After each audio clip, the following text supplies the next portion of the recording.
Hello. This is my assignment for week one. I opted for the presentation version. So I'll go ahead and get started. All right, so starting off with a little bit of early Native American history and culture. I actually just took Native American history here, so this was kind of refreshing in a positive way. But so in the early history of Native Americans, beginning with their migration to the Americas over 12,000 years ago via the Bering Land Bridge, when sea levels were super low during the last ice age. Excuse me. Native ancestors spread across the continent, adapting to diverse geographies and environments.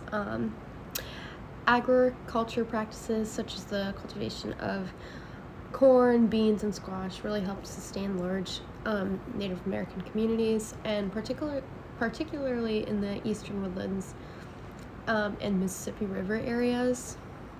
Notable civilizations like the Mississippians at Cahokia. I'm not sure if I pronounced that correctly, so I apologize if I didn't. They thrived with advanced agriculture and large populations. So Native Americans are also rich in culture, diversity within their group. They had distinct languages, practices, and spiritual beliefs. Many societal practiced kinship systems where descent was traced through their mother and property was viewed as something to be used, not owned permanently. Their communication was often visual, and Native groups using art and written records such as birch bark scrolls and embroidered skins and knotted strings to preserve history and knowledge, which I found that to be super interesting. So in summary, the Native American societies were super complex with diverse cultures, advanced agriculture practices, and sophisticated methods of communication, which developed long before European contact.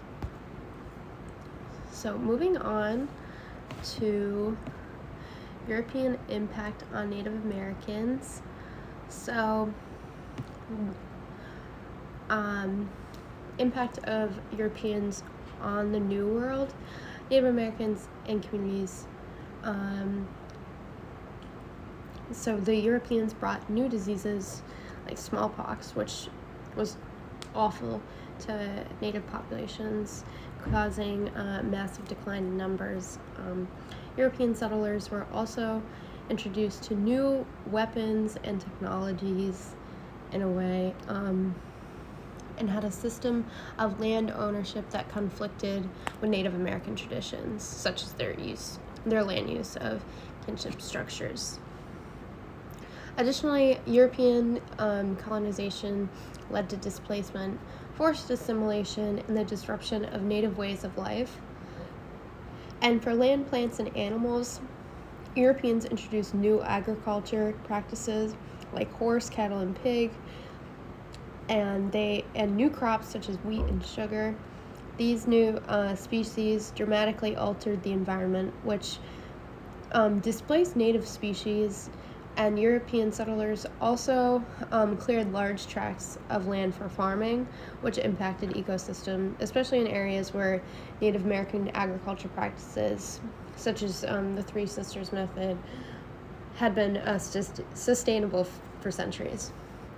So there were impacts of the New World on Europeans, where the Americans contributed immensely to European agriculture with crops like corn, potatoes, and tobacco, which became staples and revolutionized European diets and economies. So the introduction of the maize in particular played a super big role in feeding populations across Europe and beyond. Native Americans had domesticated animals like llamas and alpacas, but the most significant animal exchange was the introduction of the horse, as I mentioned, to Native American societies.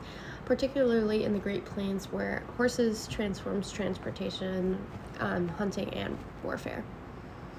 So Native American agriculture techniques such as shifting, cultivation, and sustainable farming practices were different from European practices and influenced later.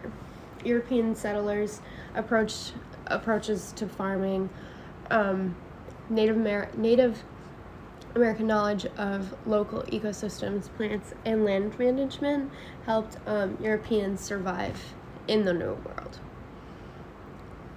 And ultimately, the New World was shaped by the interaction of the two distinct cultures, each influencing the other in ways that had lasting efforts on the global environment, economies, and societies. And this resulted in a blend of old and new species, new crops, new agriculture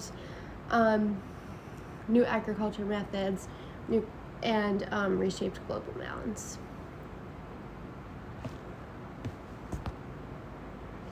So this is kind of a review of the Iroquois chiefs address the governors of New York and Virginia. So in 1684, the chiefs addressed the governors of New York and Virginia, expressing gratitude for past English support, and they sought after protection from growing French threat. They emphasized their loyalty to the English, particularly the Duke of York, and asked for help in defending their lands, especially hunting grounds from the French.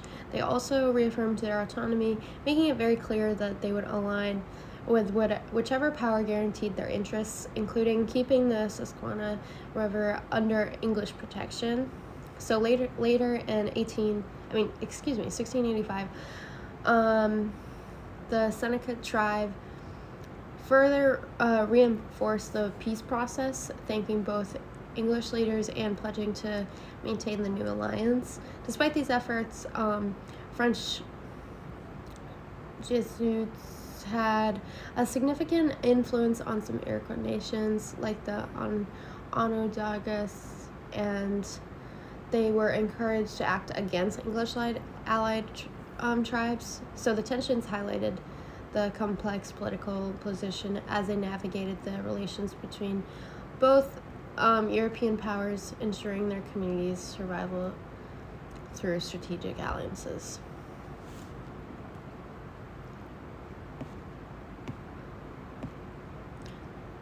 So, European and Native American interactions in the New World. European colonization forced Native American tribes like the Iroquois to adjust their power structures and alliance. They sought protection from the French and formed new relationships with the English to safeguard their lands, hunting grounds, and resources. Native American knowledge of the land and agriculture, including techniques like the Three Sisters, corned beans, and squash, played a crucial role in helping European settlers survive and thrive in the New World.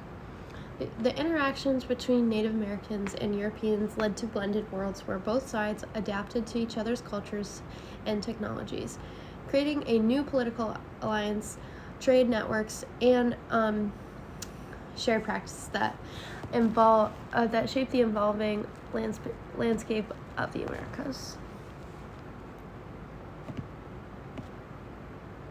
So, in colonial British America, the relationship between Europeans and Native Americans was marked by a stark sense of otherness. With Native Americans often seen as inferior, however, Native American nations were sovereign entities with autonomy, unlike enslaved Africans, and they held significant power in their dealings with European colonists, particularly in trade and treaties.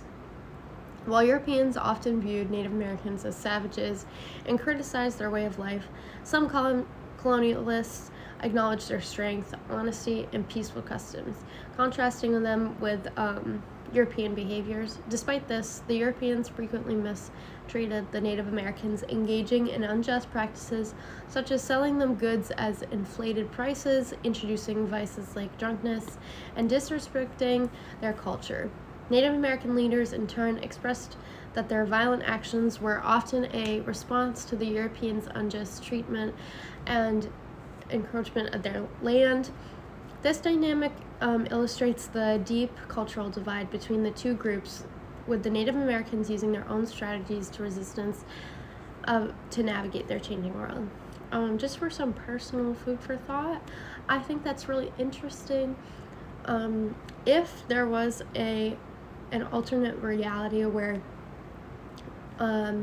us Americans respected Native Americans to begin with, and we learned from their peaceful ways, how would have that changed us as a society, and how would we have handled our disagreements? Because they are less violent and less, and they communicate more with each other when there are times of conflict. How would that have changed us as a society moving forward? And additionally, how do we look back on issues like immigration, which is currently what we're undergoing? How do we have an issue with so many immigrants when this is how we got here in the first place? Moving on. So, the impact Europeans have on their New World environments. Impact of Europeans introduced significant changes to Native American communities through exploitive behaviors like cheating in trade, introducing alcohol, and displacing them from their land. These actions led to conflicts with Native Americans using their autonomy and knowledge of the land to resist European encroachment. Their interactions with Europeans were marked by both cooperation and resistance to colonization. Native Americans, despite being viewed by many Europeans as savages, had a profound impact on Europeans. They often offered valuable knowledge of the land, which influenced European settlement patterns and survival strategies. In some cases, Native Americans' cultural values, such as their importance for nature and simplicity, were contrasted with European customs. Additionally, Native Americans' resistance shaped Europeans' military and colonial strategies, particularly in wars and land disputes. The interactions between European and Native American societies led to a transformed world. Native practices and knowledge altered European approaches to farming, survival, and warfare, while European settlers imposed new systems to government, trade, and exploitation. The cultural exchange between the two groups contributed to the creation of the New World that was distinct from the Old, marked by a complex blend of European and Native American influences. So, in conclusion, European settlers and Native Americans in British America had complex relationships marked by both cooperation and exploitation. While Europeans imposed new systems, Native Americans maintained autonomy and used their knowledge of the land to resist colonization. European settlers often viewed Native cultures with disdain, but some recognized their strength, honesty, and spirituality, contrasting them with European moral shortcomings. The interaction between both groups shaped the New World, blending European practices with Native knowledge, ultimately creating a distinct New World, but marked by both exchange and conflict. And here are just some citations. Thank you so much for listening.